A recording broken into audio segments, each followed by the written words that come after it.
लाल की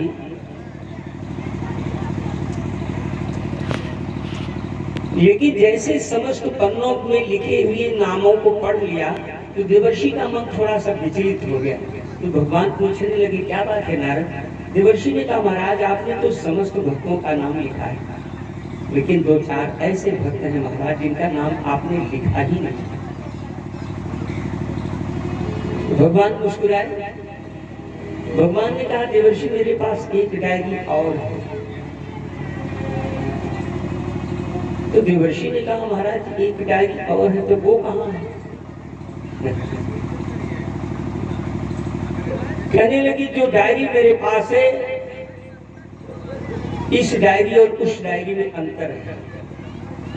बोले क्या अंतर है? कहा, जिस डायरी को आप अपने हाथ में लिए हुए हैं उस डायरी में मैंने अपने भक्तों का नाम लिखा है और उन भक्तों का नाम लिखा है जो मेरी अर्चना करते हैं, मेरी वंदना करते हैं, मेरी पूजा करते हैं। तो नारद ने कहा, महाराज दूसरी नहीं। भगवान ने कहा, दूसरी डायरी में मैंने उन भक्तों का नाम लिखा है जिनकी मैं अर्चना करता हूँ, जिनकी मैं वंदना करता हूँ, जिनकी मैं पूजा करता हूँ। तो देवर्षि जी बड़े आश्चर्यचकित हो गए, सोचने लगे, कहा, हे भगवान, ये परमात्मा भी भक्तों का भजन करते। तो देवर्षि ने पूछा, था महाराज आपको कौन सी इतनी बड़ी आपत्ति विपत्ति है कि आप पूजा करते हैं? तो भगवान ने कहा कि मैं उन भक्तों का गुलाम हो गया जिनकी मैं पूजन अर्चन करता हूं, मैं उनका गुलाम बन गया। तो कहा, महाराज एक दो भक्तों का नाम तो बता दीजिए जिनकी आप अर्चना वंदन करते हैं। बोले,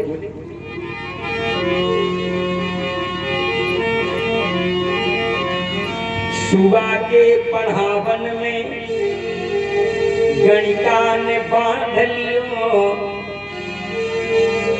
और कुंजर ने बांध लियो प्रेम की पुकारों में। माखन के चाखन में गोपियों ने बांध लियो, छछिया भर छाछन पर नाचे बिजनारों में।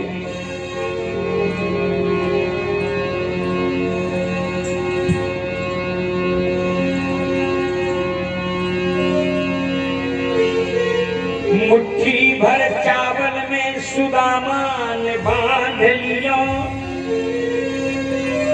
सेवरी ने बांध लियो जूठे चार बेरों में। और कच्चे सूत तागों में द्रौपदी ने बांध लियो,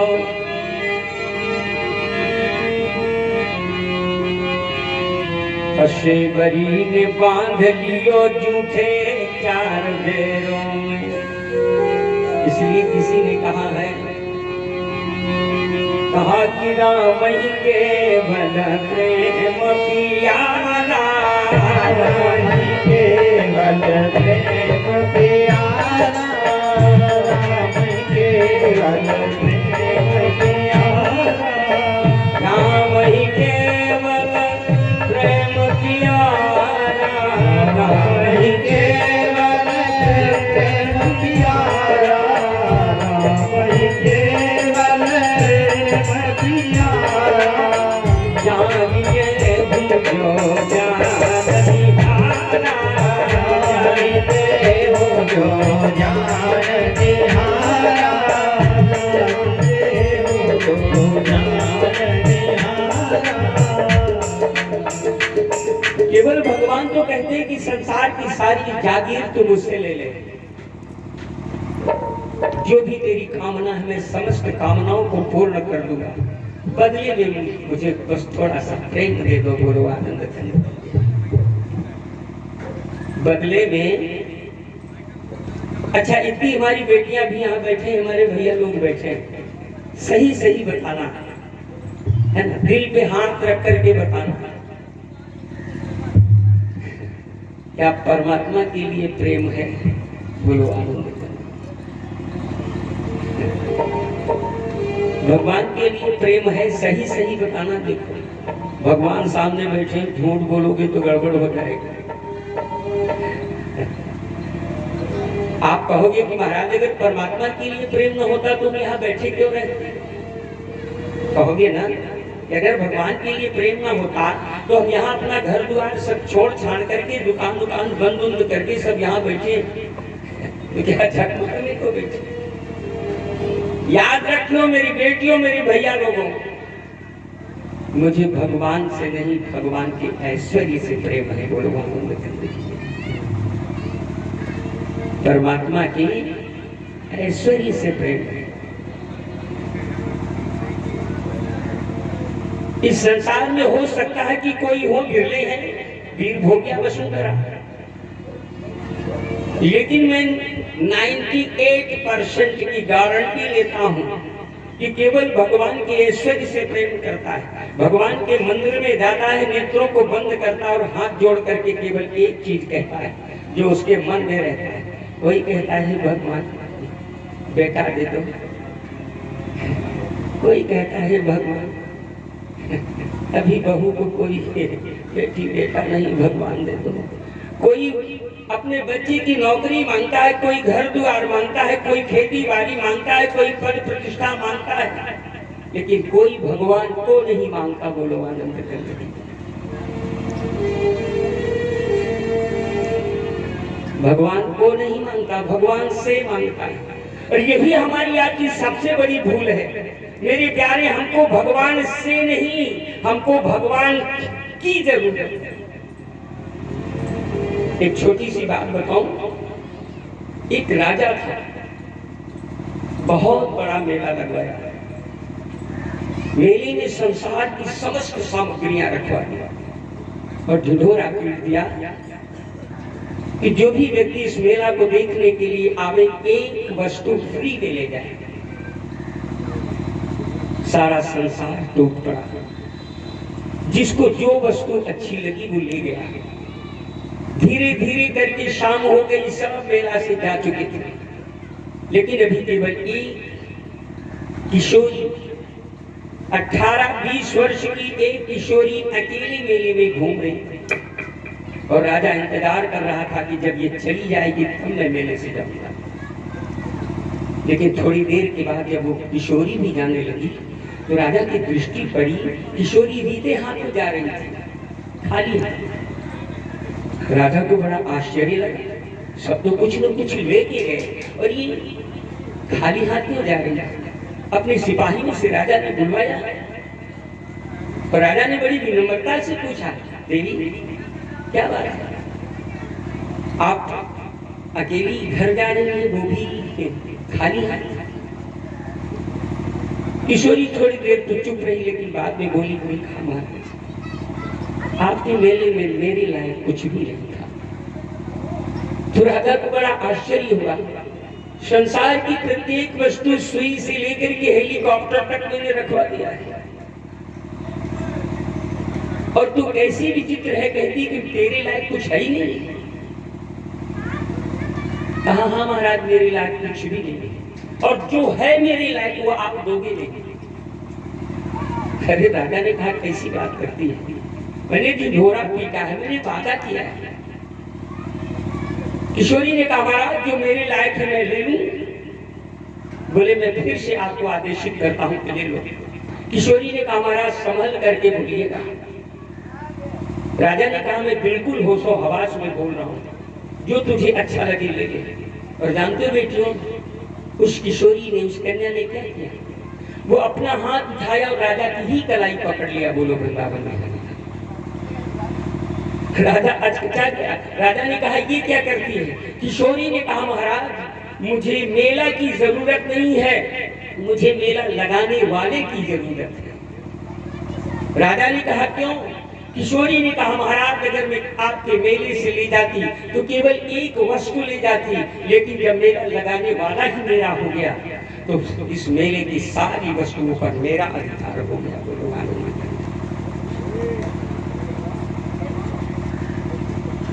मेरी बेटियों, भगवान के पास जाओ ना तो भगवान के सामने खड़े होकर के बेटी बेटा मत मांगो जी। एक बात याद रखियो, जिस समय परमात्मा आपको आपकी मां के गर्भ में भेजा ना,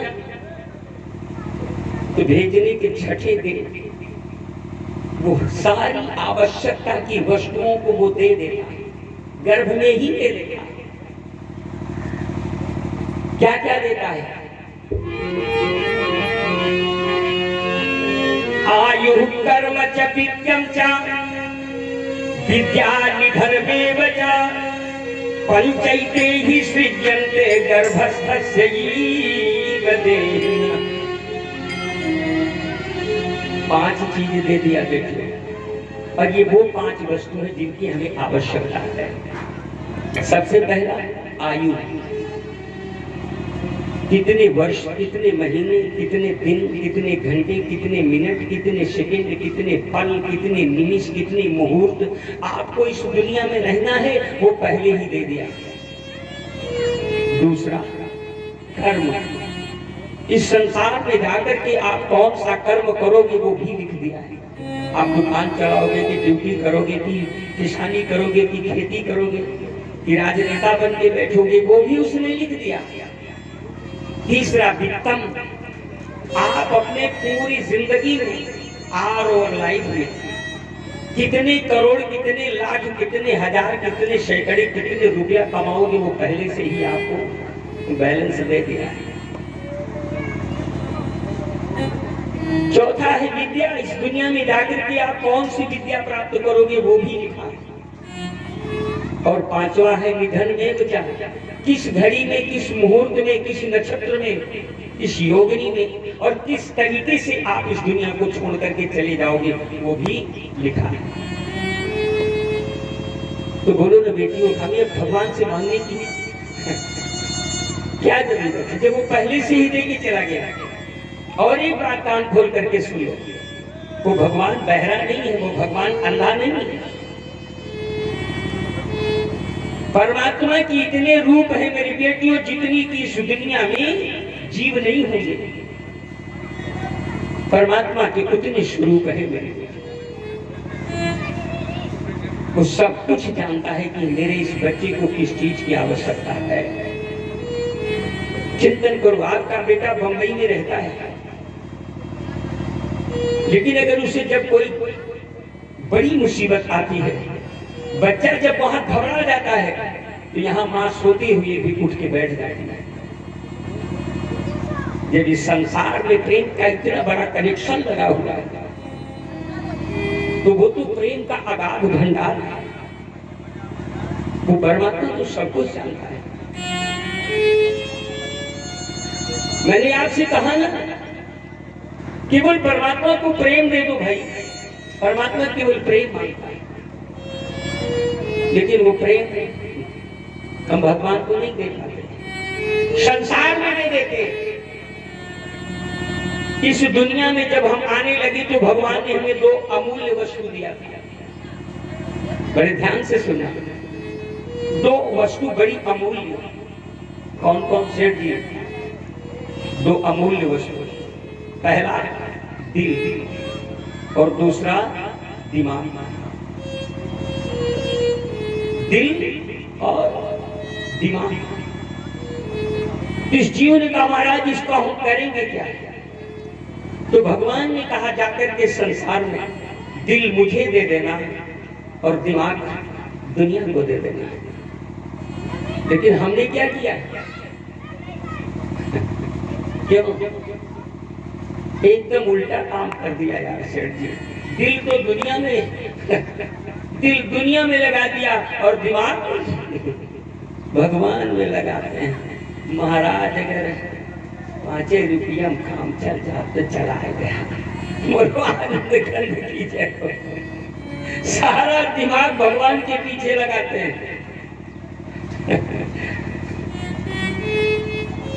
हमारा जितना प्रेम है मेरी बेटियों ना, हमने 10 लोगों में बांट दिया है सारा का सारा प्रेम।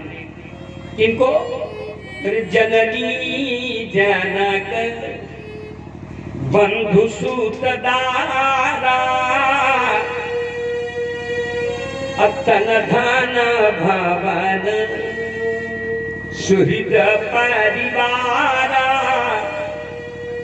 माता में लगा दिया, पिता में लगा दिया, बेटा में लगा दिया, पत्नी में लगा दिया, शरीर में लगा दिया, धन में लगा दिया, घर द्वार में लगा दिया, यार मित्रों में लगा दिया, परिवार में लगा दिया।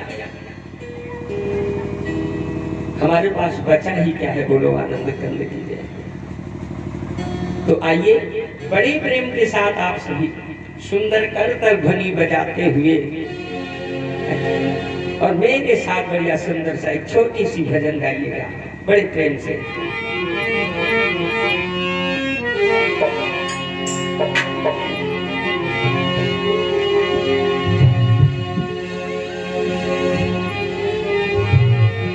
हरे मेरा गोपाल गिरधारी, मेरा गोपाल गिरधारी, जमाने से निराला मेरा गोपाल गिरधारी, जमाने से निराला है। गोपाल गिरधारी, जमाने से निराला है।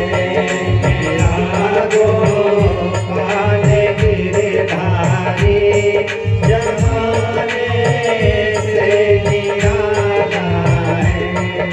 मेरा गोपाल गिरधारी, जमाने से निराला है। मेरा गोपाल गिरधारी, जमाने से निराला है। मेरा गोपाल गिरधारी, जमाने से निराला है। रंगीला है रसीला है, रंगीला है रसीला है। न गोरा है न काला है, रंगीला है रसीला है। न गोरा है न काला है।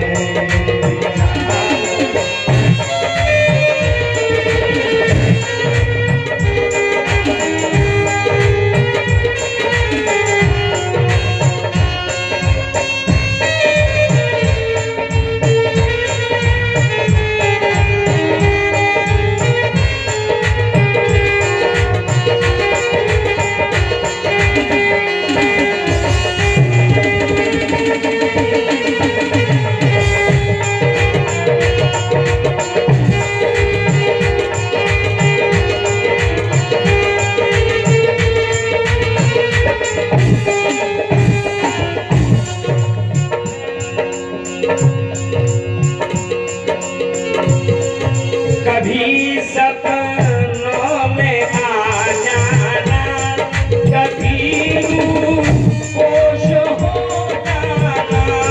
कभी सपनों में आ जाना, कभी होश हो जाना। कभी सपनों में आ जाना, कभी होश हो जाना। ये तरसाने का मोहन ने, ये तरसाने का मोहन ने, निराला ढंग निकाला है। ये तरसाने का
कभी उखल में बंद जाना, कभी वालों में जाते रे, कभी उखल में बंद जाना, कभी वालों में जाते रे, कभी उखल में बंद जाना, कभी वालों में जाते रे। तुम्हारी बादली रानी, तुम्हारी बादली रानी, अजब धोखे में जाना है। तुम्हारी बादली रानी, अजब धोखे में जाना है। मेरा वो बादली रानी, जमाने से निराला है।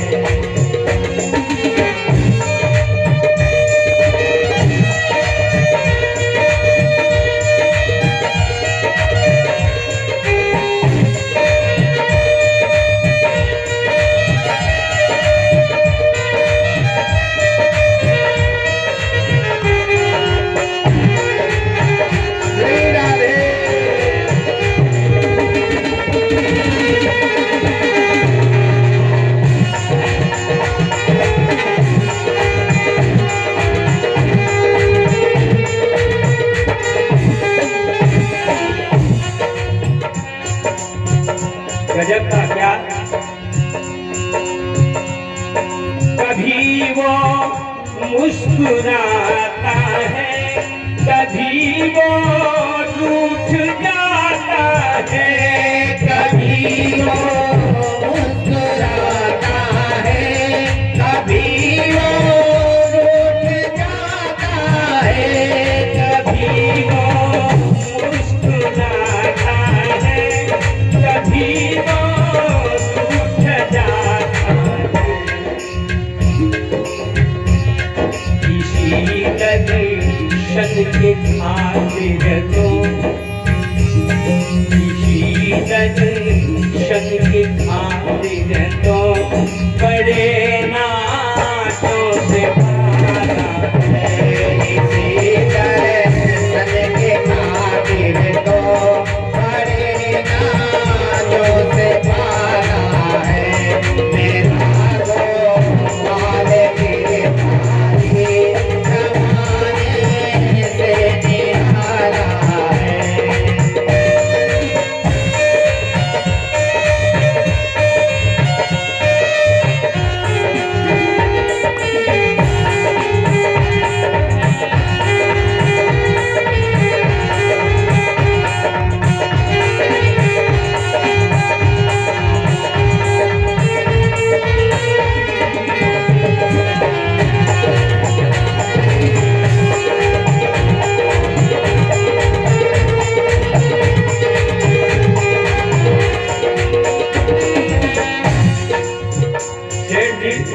बहुत बड़ी समस्या है।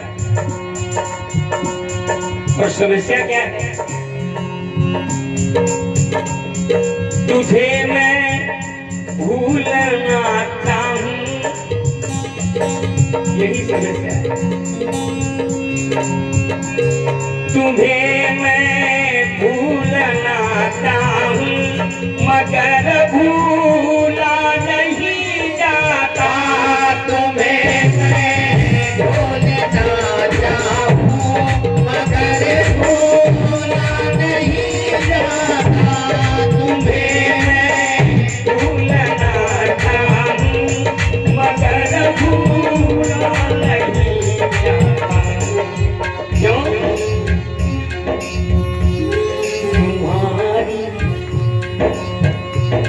तुम्हारी सांवली सूरत, मेरा हाथ उठा दो।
भगत बड़ा उसने कहा महाराज जी काम करो। बोले क्या?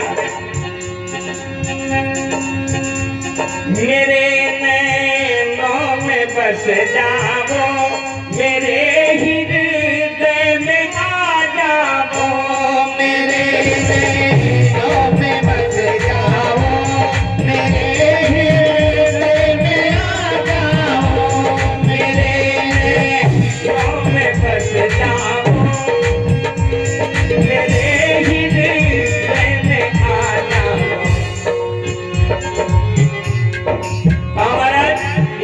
जगह जो मैं बता रहा हूँ ना, ये पहले से ही आपका सबने संभाला है।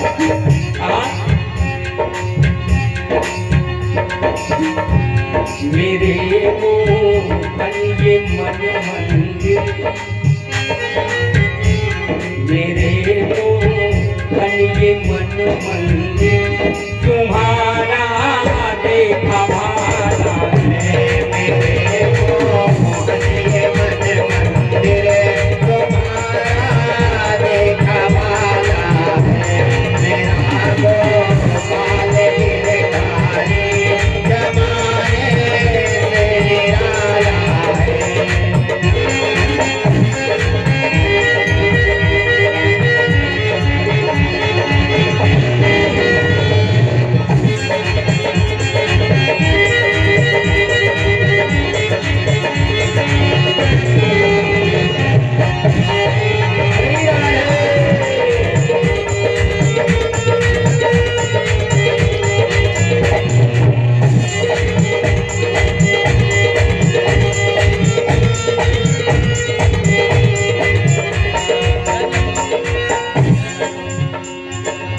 मजबूरी बता दिया। कहता है, बड़ी सटीक लाइन है, बड़ी सुंदर लाइन है। कहता है, तुम्हें मुझसे हजारों है, मेरी तरह तो हजारों क्या लाखों करोड़ों पड़े होगी भगवान, लेकिन तुम्हें मुझसे हजारों है, मगर मेरे तुम ही तुम हो। मेरे मुझसे हजारों है, मगर मेरे तुम ही तुम हो। तुम्हें मुझसे हजारों है, मगर मेरे तुम ही तुम हो। कहता है, तुम्ही सो जो हमारी तो, तुम्ही सो जो हमारी तो, न कोई सुनने वाला है। तुम्ही सो जो हमारी तो, न कोई सुनने वाला है। मेरा को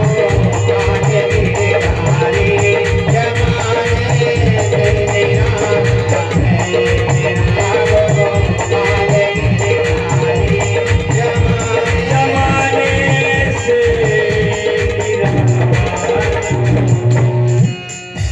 वृंदावन बिहारी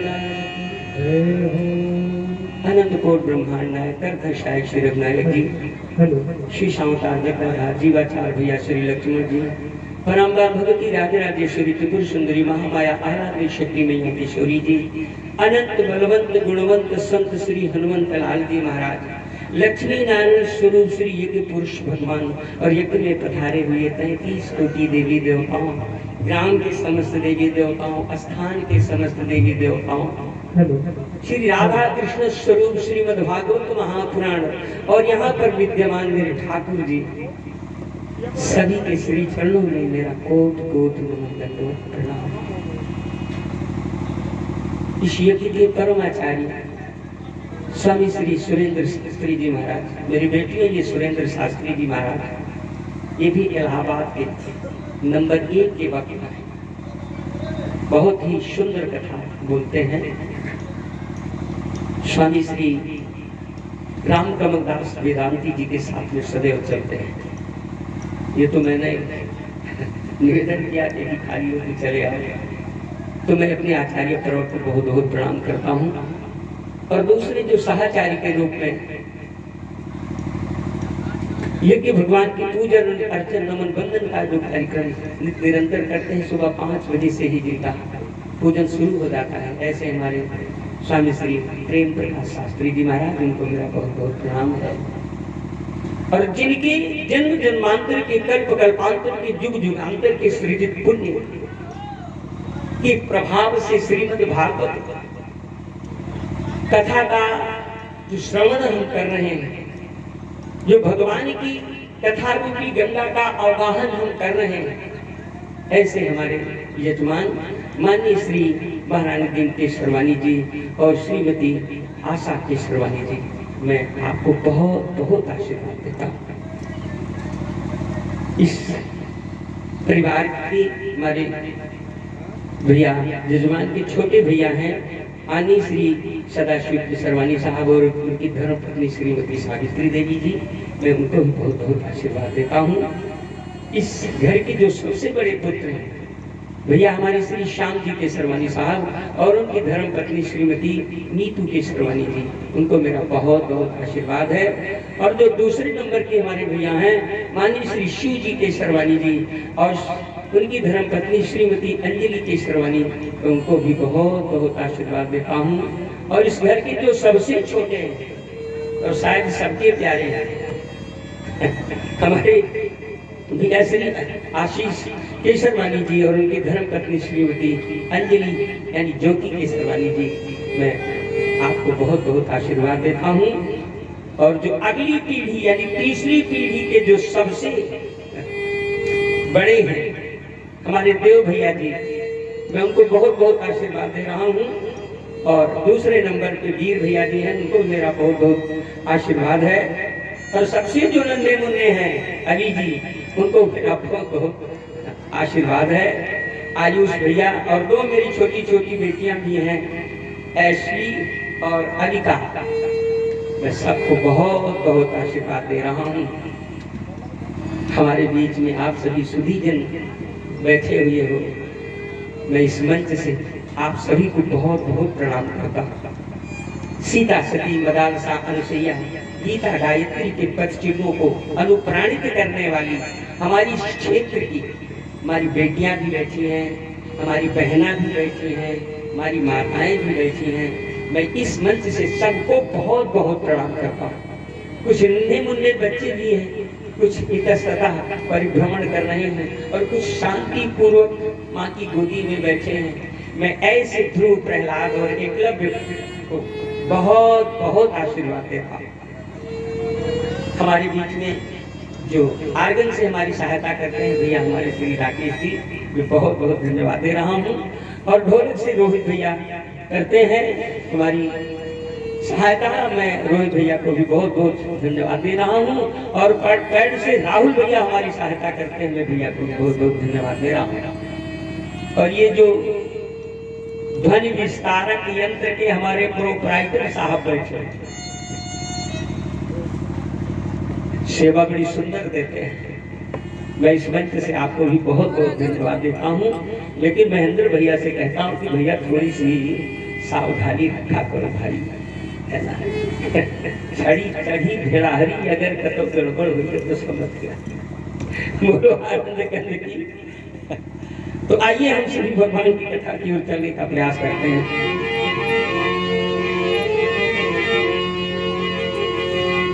सच्चिदानंद रूपाय विश्वोत्पत्त्यादिहेतवे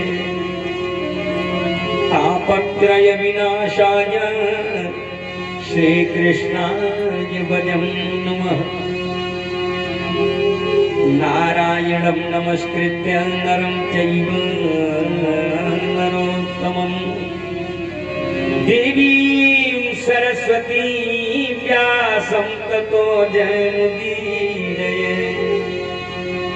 बोलो वृंदावन बिहारी लाल की। एक बात याद रखियो, हमें आपको सदैव एक चीज का विशेष ध्यान रखना चाहिए।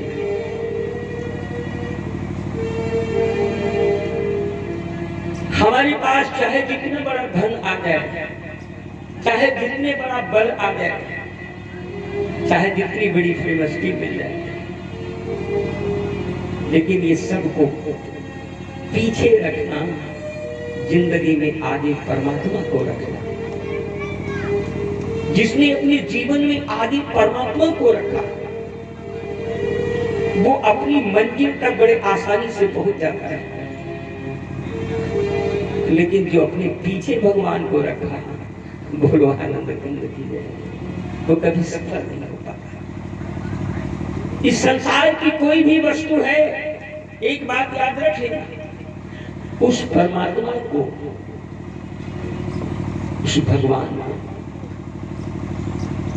एक रस कहा जाता है, सब पर कृपा करने वाला कहा जाता है, सबको एक दृष्टि से देखने वाला कहा जाता है।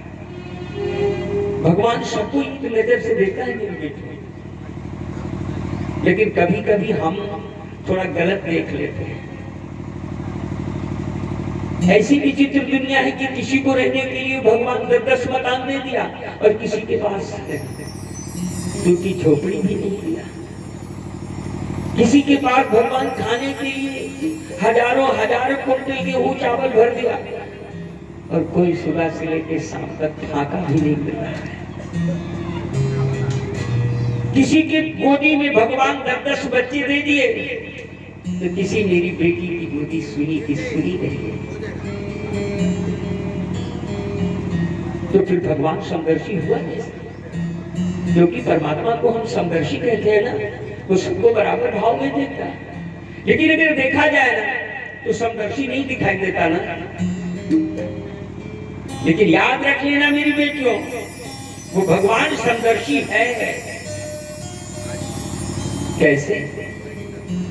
जिसको 10 मकान देता है रहने के लिए, उसको रहने वाला नहीं देता। जिसको रहने वाला देता है उसको रहने के लिए नहीं देता।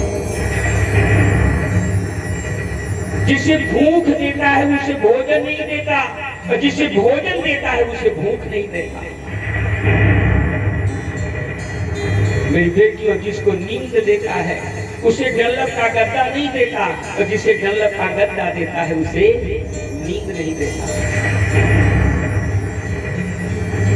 ये विचित्रता है मेरे ठाकुर। और याद रख लो, इस दुनिया में, जिस संसार में आप आए हो ना,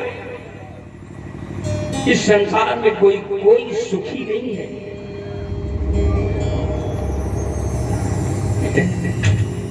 अभाव उसके जीवन में किसी न किसी चीज का निरंतर बना रहा।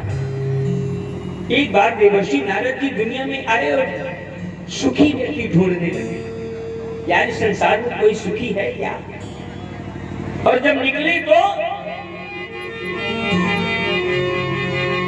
अरे धन ही ना कहीं खाना माना सुखी, अधना माना कहीं सुख राजा के भाई, राजा कहीं महाराजा सुखी, महाराजा कहीं सुख इंद्र के भाई, त इंद्र कहे कि विधाता सुखी, अब विधाता कहे सुख विष्णु के भारी,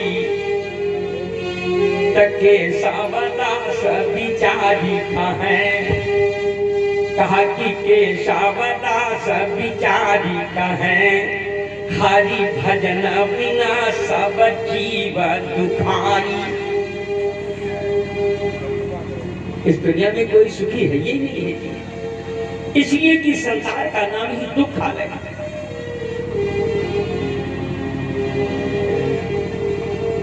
पंडित आत्मदेव शर्मा बड़े ध्यान से सुनेगा, बड़े ही विद्वान हैं, बहुत नामी हैं, खूब धन खजाना उनके घर में भरा पड़ा है। परमात्मा ने पंडित आत्मदेव को सारी की सारी सुख सुविधा दे दिया, लेकिन गोद में खेलने वाला बालक नहीं मिला। तो याद रख लीजिए, आज पंडित आत्मदेव के मन में ये विचार आ रहा है कि भगवान ये धन, ये घर, ये दौलत, ये शोहरत किस काम की? आगे चलकर की जिसका प्रयोग करने वाला ही कोई न हो।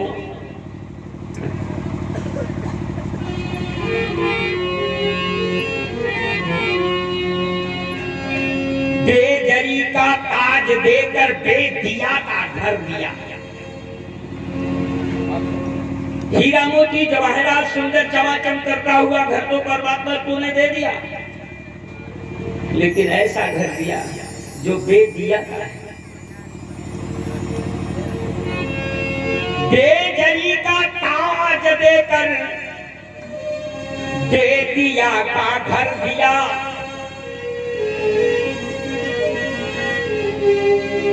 क्या दिया तूने मुझे, कंगाल करके रख दिया। नेत्र तो बड़े बड़े दे दिया आपने, लेकिन उस नेत्र में रोशनी ही नहीं दिया। तो ये बड़े बड़े आंख किस काम के हैं जी? आज इतने परेशान हो गए कि पंडित आत्मदेव शर्मा अपना प्राण त्यागने के लिए चल दिए। रोज रोज घुट घुट के मरना ठीक नहीं है। जंगल में पहुंच गए, देखा एक बड़ा सुंदर सा सरोवर है, और सरोवर में गए, हाथ मुंह धोया और जलपान करके एक बट वृक्ष के नीचे बैठ करके चिंतन करने लगे। लेकिन मैं ज्यादातर अपनी बेटियों से ये बताना चाहूंगा कि मेरी बेटियों, इस दुनिया में अगर सबसे बड़ा कोई पाप है तो वो है आत्महत्या। ये शरीर आपकी नहीं है मेरी बेटियों, शरीर में वो जो परम ज्योति है वो आपकी नहीं है, वो किसी ने आपको सौगात में दिया है। वो परमात्मा कहा कि कबहू करी करुणा नर तेरी,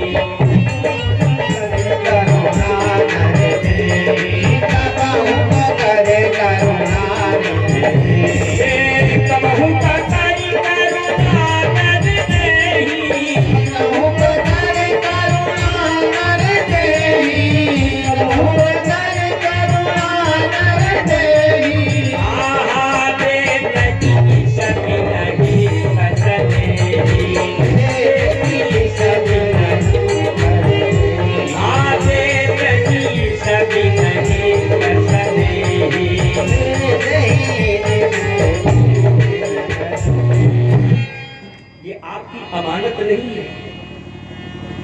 कबहू करी करुणा नर, भगवान तुम्हारे ऊपर करुणा किया, आपके ऊपर दया आई, दे दिया, ये नरदेही दे दिया आपको। लेकिन ये नरदेही देने के बाद मेरी बेटियों, मेरे बंधुओं, आपसे उसको कोई किसी चीज की आशा नहीं है कि आज मैं इतनी अमूल्य वस्तु आपको दे रहा हूं और बदले में तुम मुझे कुछ देना। देत ईस बिन हेत समय, कोई हेत नहीं है उसका। तो भगवान की दी हुई वस्तु को अगर आप बर्बाद कर दोगे मेरी बेटियों मेरे भैया लोगों, वो परमात्मा आपसे प्रसन्न होगा? यही खुशी है। पंडित आत्मदेव यही बैठ करके तो सोच रहा है क्या करूं, उभय गति में पड़ा हुआ है। और भगवान की लीला जरा देखिए ना, अभी चिंतन ही कर रहे थे कि दूर से आते हुए एक सन्यासी बाबा दिखाई दे रहे। पंडित आत्मदेव ने देखा कि सन्यासी आ रहे हैं, बड़े प्रसन्न हो गए, क्योंकि साधु का दर्शन कर लेने मात्र से ही तो कल्याण हो जाता है। सीधे सन्यासी बाबा आए, उसी सरोवर में गए, अपना हाथ मुंह धोया, थोड़ा सा जल पान किया और जैसे बाहर निकले वैसे ही पंडित आत्मदेव उनके चरणों में लेट गए। सन्यासी बाबा अंदर से बड़े प्रसन्न हुए, ये ब्राह्मण तो बड़ा सुंदर दिखाई देता है, बड़ा पढ़ा लिखा दिखाई देता है। लेकिन जब उनको उठाने लिए तो लगे तो पंडित आत्मदेव ने कहा, महाराज मैं केवल एक चीज आपसे जानना चाहता हूँ, जरा मेरा भविष्य देख करके बताइए, क्या मेरे भविष्य में कोई बेटी बेटा है? लेकिन सन्यासी बाबा जब नेत्र मूंद करके उनके भविष्य को देखा तो पता लगा कि एक नहीं 7 जन्मों तक न बेटी है न बेटा है। अच्छा, यहाँ एक प्रश्न और आता है, क्या अगर हमारी आपके पास बेटी बेटा नहीं तो क्या मुझे मुक्ति नहीं मिलेगी? आता है ना प्रश्न, क्या बेटी बेटा नहीं है तो मुक्ति नहीं मिलेगी? लेकिन अगर भागवत की माने तो वास्तव में बेटी बेटा के बगैर मुक्ति नहीं मिलेगी, क्योंकि भागवत कहता है अपुत्रस्य गतिर्नास्ति स्वर्गे नैव च। अपुत्रस्य गतिर्नास्ति, जिसके पास पुत्र नहीं उसकी गति नहीं होती, और गति तो बहुत दूर की बात है। स्वर्गे नैव च, ऐसे व्यक्ति को तो स्वर्ग भी नहीं मिलता।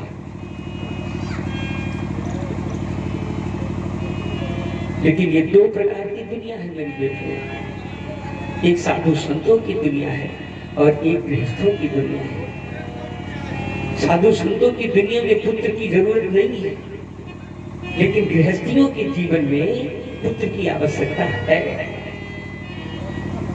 क्योंकि जब हम इस दुनिया में आए ना तो 5 प्रकार का कर्जा लेकर के आए।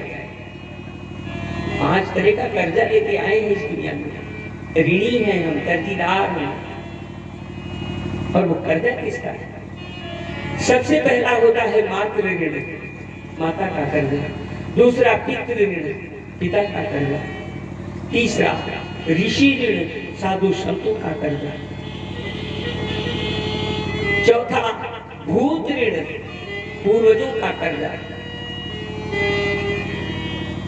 और 5वां है अतिथि ऋण, अतिथियों का कर्जा। और जब तक इस दुनिया में हम आकर के ये 5 प्रकार के कर्जे को नहीं भर देते ना, किसी भी कीमत में मेरी बेटियों उद्धार होने वाला नहीं। अब आप कहोगे कि माता का कर्जा कैसे पूर्ण करें? तो हमारा वेद कहता है पुत्रासो यत्र पितरो भवन्ति मानो मध्यानि लिखिता दुर्गम। ये वेद कहता है। वेद कहता है कि वो पुत्र अपनी मां का, अपने पिता का बाप बन जाता है, अपनी माता पिता का पिता बन जाता है। कब? जब माता पिता वृद्ध हो जाते हैं और बेटा जवान हो जाता है। तो जिस तरीके से माता पिता ने अपने उस पुत्र का पालन पोषण किया, देख रेख किया, स्वयं भीगे में बिताया, पुत्र के लिए सूखी जगह बनाया, स्वयं अपनी आत्मा को भूखा रखा, लेकिन पुत्र के भोजन की व्यवस्था किया, स्वयं नंगे फटे रह गए, लेकिन पुत्र के वस्त्र की व्यवस्था किया, स्वयं बीमार बैठे थे, लेकिन पुत्र की दवा किया, स्वयं अनपढ़ रह गए, लेकिन पुत्र को शिक्षा की व्यवस्था किया। ठीक उसी तरीके से पुत्र का यही सबसे बड़ा धर्म होता है कि जब माता पिता असहाय हो जाए उस समय वो पुत्र अपनी माँ की, अपने पिता की सेवा करे। बोलो अगर पुत्र होकर के अपने माता पिता की सेवा नहीं करता, उनकी देख रेख नहीं करता, तो वो पुत्र जिंदगी में चाहे जितनी बड़ी यज्ञ कर ले, जिंदगी में चाहे जितनी बार तीर्थाटन कर ले, जीवन में चाहे जितनी दान कर दे, लेकिन कभी वो मुक्त नहीं होता, कभी नहीं होगा। तो ये पहला कर्जा है माँ का कर्जा। दूसरा कर्जा पिता का कर्जा। तो पिता का कर्जा कैसे उतरे? पिता का कर्जा, जिस तरीके से पिता ने आपको इस दुनिया में ला करके अपने वंश को आगे बढ़ाया, उसी तरीके से पुत्र का भी धर्म होता है कि किसी बेटे को पैदा करके अपने कुल खानदान को आगे बढ़ाना। तो कुल और खानदान को आगे बढ़ाने के लिए पुत्र की आवश्यकता है, और जब तक आप पुत्र को नहीं उत्पन्न करते तब तक आप पिता के ऋण से जीवन में कभी पूर्ण नहीं हो सकते। इसलिए भागवत कहता है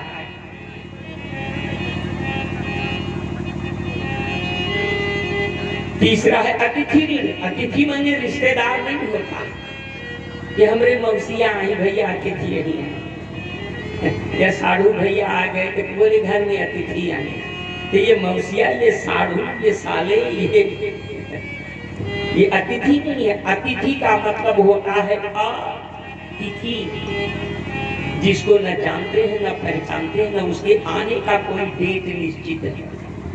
ये कायक घर के सामने टपक पड़ा और घर में मेरी आकर के आश्रय लिया। मैं अपनी बेटियों से कहना चाहूंगा कि बेटियां देखिए, गृहस्थ धर्म बहुत बड़ा धर्म होता है। जैसे सन्यास लेने वाले का सन्यास धर्म होता है, उसी तरीके से घर में रहने वाले गृहस्थियों का धर्म होता है मेरी बेटी। और ये बात कान खोल करके सुन लो, गृहस्थ धर्म का सबसे बड़ा धर्म ये है कि अगर कोई भिखारी, कोई अनजान, कोई भूखा, कोई दुखियारा अगर दरवाजे पर आ जाए ना, लाख कोशिश करना मेरी बेटियों, लेकिन खाली हाथ मत जाने देना। अगर कोई आपके दरवाजे से भूखा भूखा चला गया भी, आपकी गृहस्थ धर्म नष्ट हो जाती है।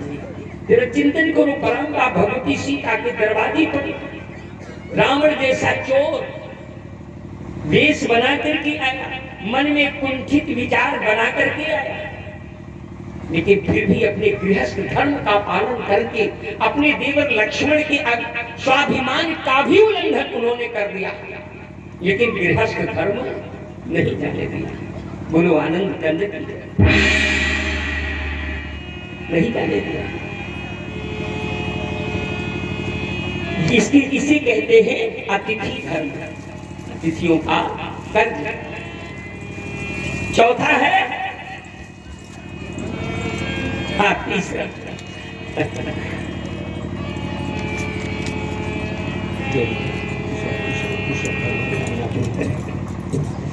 आपकी दृष्टि हमारी ओर है, बड़े ध्यान से सुना।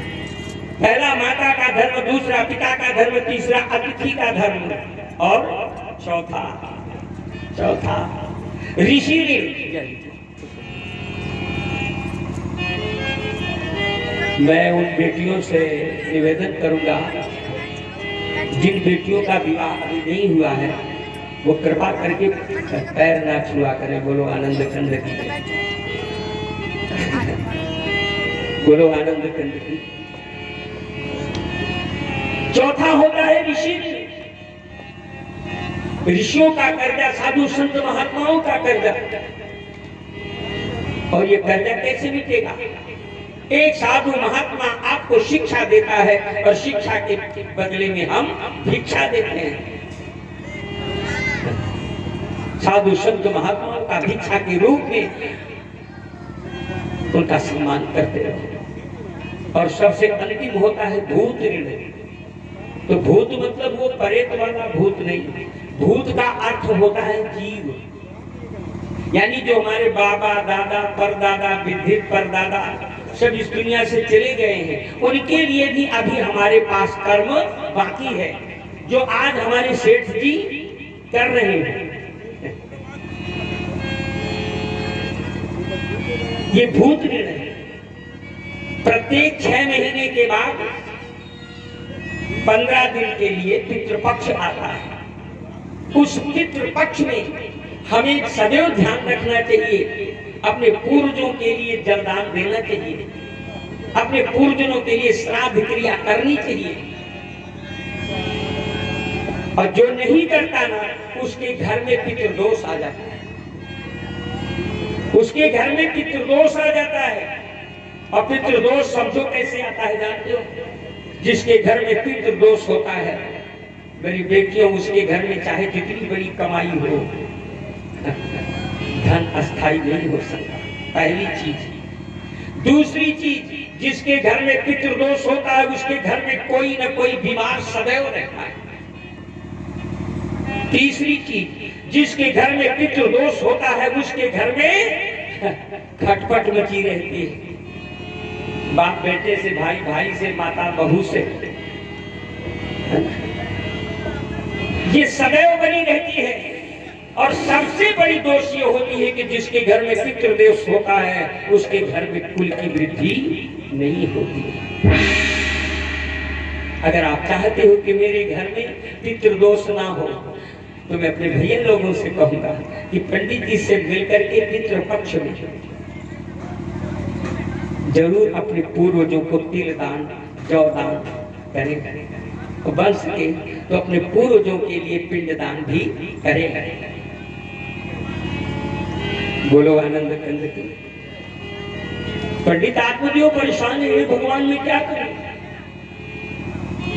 सन्यासी बाबा से पूछा, कहा महाराज ये बताओ कि कोई है खानदान में? बोले कहा 7 जन्म तक तेरे कोई। तब तो पंडित आत्मदेव जो कुछ भी थोड़ा सा उसके पास जीने की व्यवस्था बची थी ना, वो एकदम से निढाल हो गया और पकड़ के पैर लटक गया। कहा महाराज तुम कैसे साधु हो? मैं आपके पास आया था कि आप अपने वचनों से मुझे कुछ तृप्त करेंगे, मेरी कुछ समस्या का निदान करेंगे। अब तो आप एक नहीं 7 गुना मेरा दर्द बढ़ा दिया। कहा महाराज अब तो आप कान खोल के सुन ले, मैं आपके चरणों को नहीं छोड़ूंगा, आपके ही चरणों में माथा पटक पटक करके मर जाऊंगा। अब साधु बेचारा परेशान हो गया। हे भगवान कहे थे हरिभजन को तन लगे कपास। ये ब्राह्मण है, कहीं अगर मर गया तो बड़ा गड़बड़ होगा। उसने किया क्या? हाथ ऊपर की ओर उठाया, एक सुंदर सा फल आ गया। पंडित को देखो लीजिए महाराज, राजा की अपनी पत्नी को दे देना। लेकिन एक बात और बताऊं, हमारी बेटियां जरा कान खोल करके सुनेंगी। पत्नी माने जानती हो क्या होता है? पत्नी माने हाँ भैया बिल्कुल सही बता रहे हैं। पत्नी, पत्नी, पत माने इज्जत, नी माने धारण करना। जो अपने ससुराल की इज्जत को धारण करे वो पत्नी है। क्या है? पत्नी। जो अपने पति की इज्जत को धारण करके बैठे, जो अपने सास ससुर की इज्जत को धारण करके बैठे, जो अपने ससुराल की इज्जत को धारण करके बैठे, वो है पत्नी। लेकिन आजकल पत्नी कम, पत्नी ज्यादा मिलती है।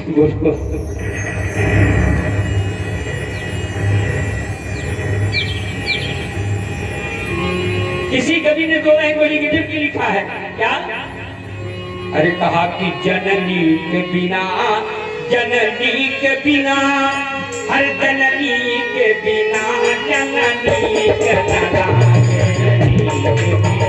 जननी के बिना, जननी के बिना, जननी के बिना, जननी के, हाँ जननी के बिना, जननी के बिना जननी के बिना जननी के लागे के बिना जननी के बिना जननी के बिना जननी के लागे हाँ जननी के बिना जननी के बिना जननी के बिना जननी के बिना जननी के बिना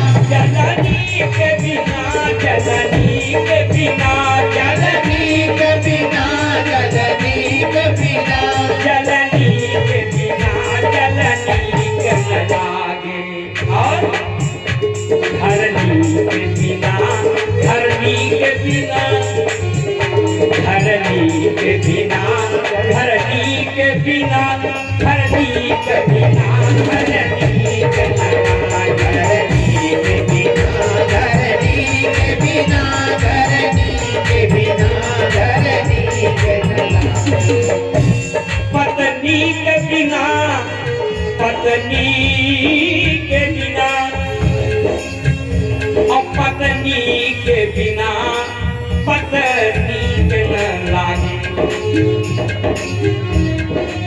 बोलो आनंद कंद की मेरी बेटियों पत्नी बनने का प्रयास करो पत्नी नहीं पत्नी जानते हो किसको कहते हैं पत्नी जो अपने पति को काही पतन कर दे बोलो आनंद कंद की जो अपने ससुराल का ही पतन कर दे पतन माने नीचे जमीन में मिला देना याद रख लेना ये जो हमारे भैया लोग बैठे हैं ना उनसे कहीं बहुत बड़ी जिम्मेदारी भगवान ने आपको दिया आप लोग जो बैठे हैं ना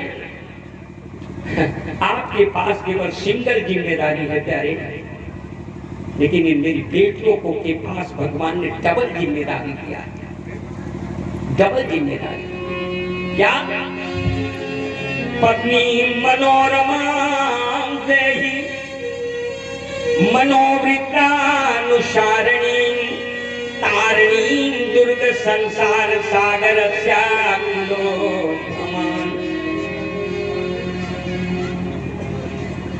हमारी बेटियों को भगवान ने डबल दिया है जिस खानदान में पैदा हुई है उस खानदान की भी इज्जत इनके हाथ में है और जिस खानदान में ये आई है उस खानदान की भी इज्जत इनके हाथ में और याद रख लेना हमारे जितने भैया लोग बैठे हैं ना आप किसी के सामने धर्म नहीं जुड़ा है बोलो ना कोई कहता है धर्मपति क्या बोलो किसी के सामने धर्म जुटा है धर्म तो मेरी बेटियों के साथ जुटा है इसलिए इनको धर्म पत्नी कहा जाता है बोलो वृंदावन धर्म की धुरी को धारण करने वाली यही बेटियां हैं मैंने पहले आपको बताया ब्रह्मा लाख कोशिश किया कि संसार को मैं चला दूं लेकिन नहीं चला पाया अंत में जब ये मेरी शक्ति प्रकट हुई ये मेरी माताएं प्रकट हुई मेरी बेटियां प्रकट हुई तब ये संसार दौड़ने लगा तब दुनिया दौड़ी और मैं अपनी बेटियों से हाथ जोड़ता बेटी कब तक आप सरकार के भरोसे रहोगे कब तक आप दुनिया के भरोसे रहोगे परमात्मा ने वो पावर वो शक्ति वो दिव्य ज्योति आपको दिया है जिस ज्योति के सामने ब्रह्मा विष्णु और महेश की भी कोई औकात नहीं आपने कहानी पढ़ा होगा ना बियावान जंगल में अकेली एक नारी बैठी है छप्पर की कुटिया बना करके पति हिमालय के जंगलों में जाकर के तपस्यारत है और तभी सायंकाल के समय 3 साधु पहुंचते हैं निवेदन किया बड़ी भूख लगी है कुछ थोड़ा भोजन की व्यवस्था करो बड़ी प्रसन्न हो गई क्योंकि गृहस्थ वाली है तो साध्वी यही सुंदर दिव्य भोजन बनाया आसन लगा दिया आइए महाराज पधारिए प्रसाद भी पाइए वो 3 के 3 साधु अपने रंग बदलना चालू कर दिया तीनों ने कहा देवी, अरे हम साधु महात्मा हैं, गृहस्थ थोड़ी हैं, हमारे भोजन करने का तरीका कुछ और होता है। उस देवी ने कहा बताइए महाराज। साधुओं ने कहा देवी अगर आप मुझे भोजन पवाना चाहती है, प्रसादी पवाना चाहती हैं, तो अपने वस्त्रों को उतार दीजिए। अब सोचो ना कितनी विचित्र स्थिति पड़ गई होगी उस नारी के ऊपर। एक तरफ अगर वो अपने वस्त्रों को उतार करके साधु महात्माओं को भोजन कराती है तो उसका पातिव्रत धर्म नष्ट होता है, और अगर कहीं साधु दरवाजे से भूखे लौट जाते हैं तो उसका गृहस्थ धर्म नष्ट होता है। स्थिति क्या बन गई? अरे कहा कि भाई गति सांप छछूंदर रखे, भाई गति सांप छछूंदर रखे, भाई गति सांप छछूंदर रखे, भाई गति सांप छछूंदर रखे, भाई गति सांप छछूंदर रखे, भाई गति सांप छछूंदर रखे, उगल दलील कबीर धनी, उगल दलील कबीर धनी, उगल दलील कबीर धनी। जैसे कोई सांप अगर गलती से किसी छछूंदर को मुंह में भर लिया ना तो बड़ी विचित्र उसकी स्थिति हो जाती है बेटियों। सांप अगर अपने मुंह में भरे हुए छछूंदर को छोड़ दे तो अंधा हो जाएगा, और अगर सांप को निगल ले तो मर जाएगा। आज उस अकेली नारी को बियावान जंगल में यही स्थिति फंस गई। इस ओर गिरूं तो कुआं मुझे, उस ओर गिरूं तो खाई। चिंतन करने लगी, लेकिन धन्य है मेरी देवियां, क्या परमात्मा ने आपको प्रखर बुद्धि दिया है, प्रखर ज्ञान दिया है। मेरी बेटियों आप अमेरिका वाली नहीं हैं, आप रसिया की नहीं हैं, आप पाकिस्तान की नहीं हैं, आप भारत की रहने वाली हैं।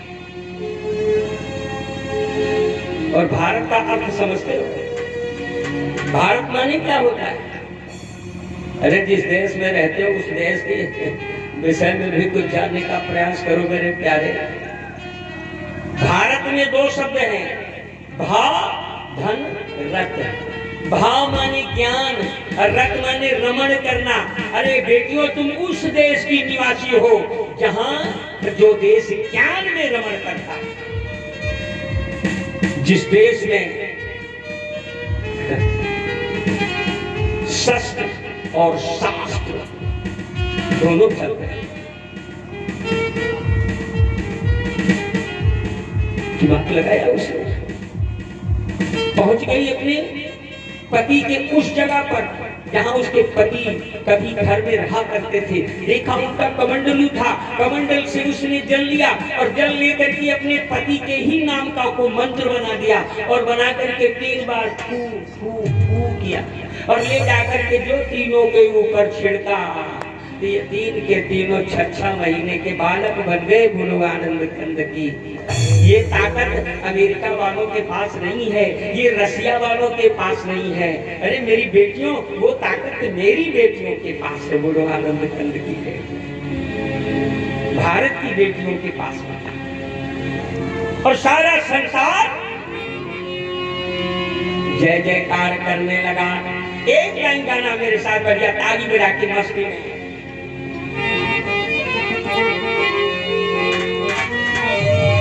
हर माता अनसुईया ने डाल दियो पालना, माता अनसुईया ने डाल दियो पालना, तीनों देव झूल रहे बन करके, तीनों देव झूल रहे बन करके लालना, तीनों देव झूल रहे बन करके लालना।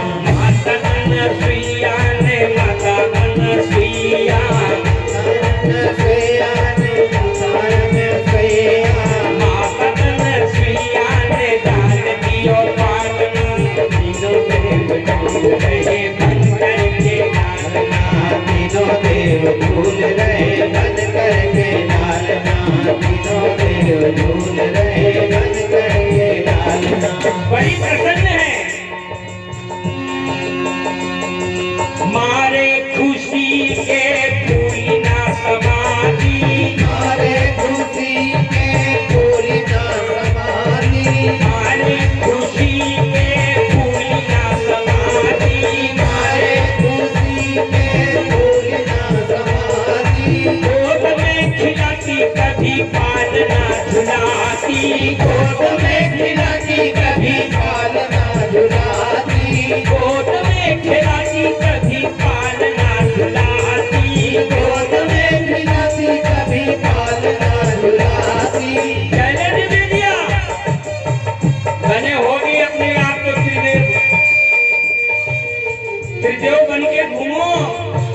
एक चीज भूल गए, क्या कहती है? मारे खुशी के फूली ना समाती, अरे गोद में खिलाती कभी पान ना झुलाती। और कहा क्या?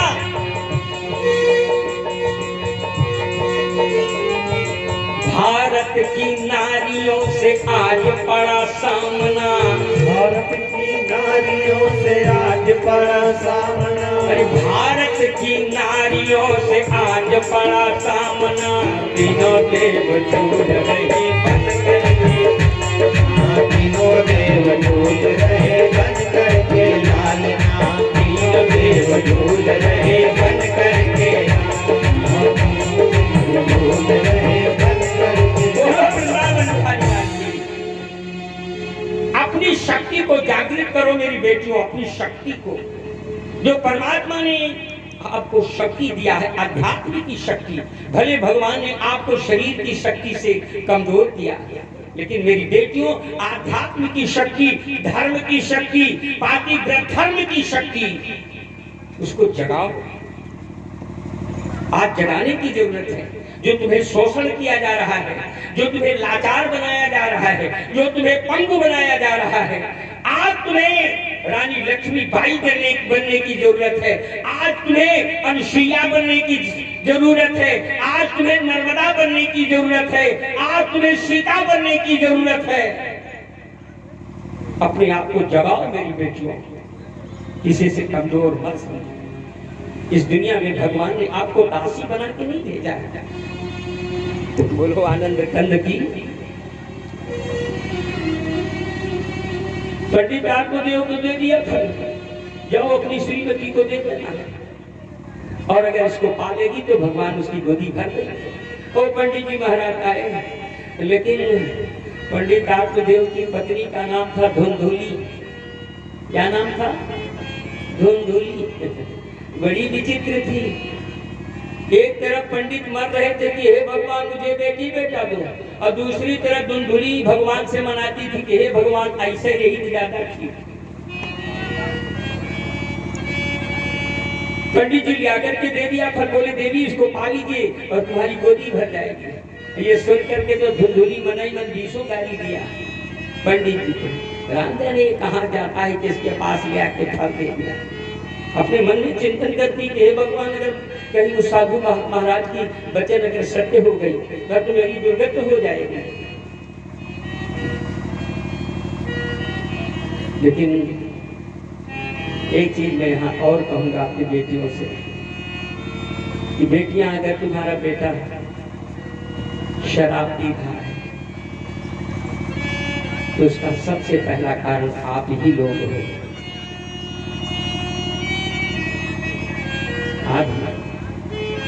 सबसे मेन कारण आप लोग हो। क्यों? क्योंकि जिस समय वो गर्भ से बाहर आता है ना मेरी बेटियों, तो सबसे पहले बोतल आपने ही पकड़ाया है उसने। इस दुनिया में आते हुए उसने सबसे पहले बोतल का ही दर्शन किया है मेरी बेटियों। क्यों भैया? अरे माँ बनो मेरी बेटियों, माँ बनो। आया मत बनो, धाय मत बनो, माँ बनो। और माँ कहने का हक तो तभी होगा मेरी बेटियों जब अपने बच्चे को बोतल नहीं, परमात्मा ने जिस भोजन को तुम्हारे पास दिया है उस भोजन को कराओ मेरी बेटियों। एक बात याद कर लेना, मैं पहले आपसे बता चुका हूँ, ये भारतवर्ष है, ये ज्ञान का देश है मेरी बेटियों। मेरे भारतवर्ष में रूप की पूजा नहीं होती, मेरे भारतवर्ष में ज्ञान की पूजा होती है। और एक बात याद रख लो, अगर तुम्हें सजना है, तुम्हें संवरना है, तुम्हें बंधन के चलना है, तो केवल एक बात याद रखना है कि सजना